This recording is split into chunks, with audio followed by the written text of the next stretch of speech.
What's up everyone? Today I'm road tripping with a Thule Force 3 XL cargo box on my Tesla Model Y. I picked this thing up on OfferUp for a steal of $300. It was about $900 brand new, and so far it's been working great.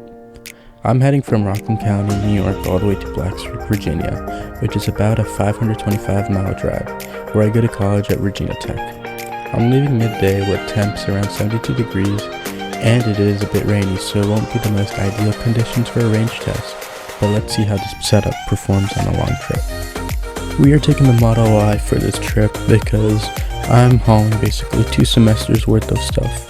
We've got 5 people in the car, all with their own luggage, and the 2026 Model Y Juniper is already class leading in storage capacity.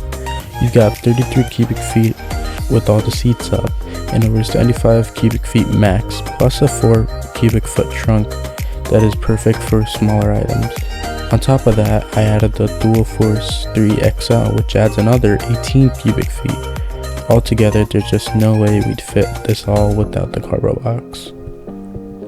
Looking at this, we have every nook and cranny packed.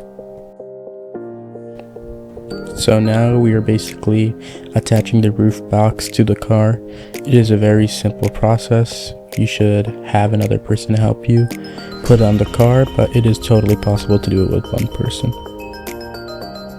The usage of the storage box is very easy. It comes with a key from which you can open the box on both sides. You just stick the key in and twist the whole latch and then lift up. And it's as simple as that. From there, you want to make sure all the clamps are locked into the mount itself, because when you store it and put it on the floor, it might pop out. Just bang it a couple of times and make sure the roof box is aligned such that you can open your trunk fully. Before you fully tighten the clamps, you want to make sure that the roof box is centered on the car. I think it helps make it look better, and also there might be efficiency gains with it. Some people like to put it on the left or right, but since you can open it from both sides, I think the middle is best.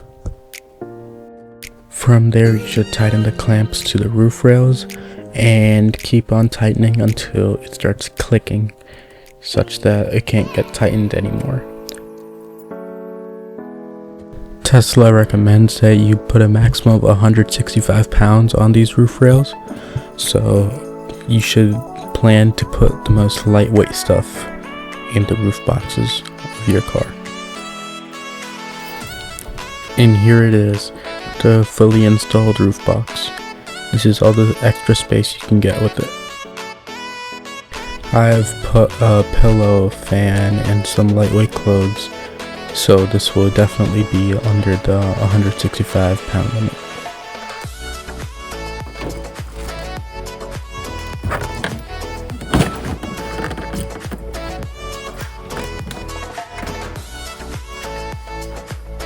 So we are all ready to go. The car is at 100%, indicating 325 miles to go.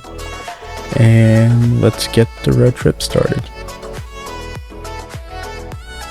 We are packed and just about to hit the roads. The weather is a bit rainy, which will definitely impact our efficiency and range on this trip, but the car looks good, fully packed with 5 people and a trunk, frunk, and roof box fully loaded. So this isn't the most ideal testing conditions, but it will work for now. And we are on our way. Now for this trip, since it was started around the late evening time, we had to drive well into the night, so FSD did most of the driving, and I have to say it did very well.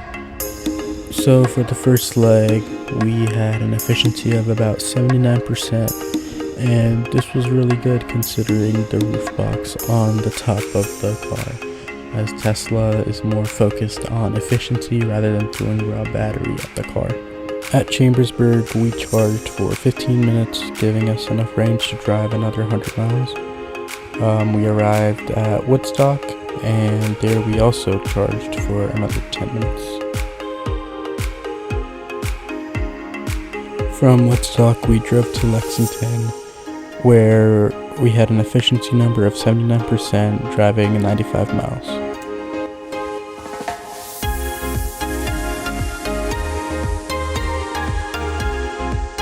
From Lexington, we drove to Blacksburg, and at this stop we charged for 15 minutes because we were all tired, and we just charged the car up to 95%. It isn't the most efficient way of road tripping, but that's just what we did at the time.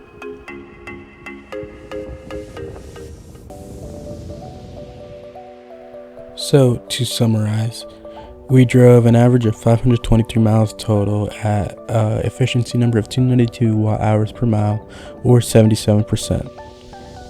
This overall gave us an efficiency of 77% with the roof box on. All the data used in this video was logged by Tessie, and I used their platform in order to create this trip summary. It is very helpful and you all should give it a try. If you like EV nerdy data, this video isn't sponsored or affiliated with them, but I just love recommending a good platform which I use. So overall, I would greatly recommend getting a cargo roof box if you need the extra storage capacity on your Tesla or any EV. Personally, I wish I had gone for a little bit wider of a roof box. Not that it didn't fit my needs, but it would have been more practical. So thank you all for watching. Let me know if you have any questions. Please like, subscribe, and let me know your thoughts and comments below. Thank you.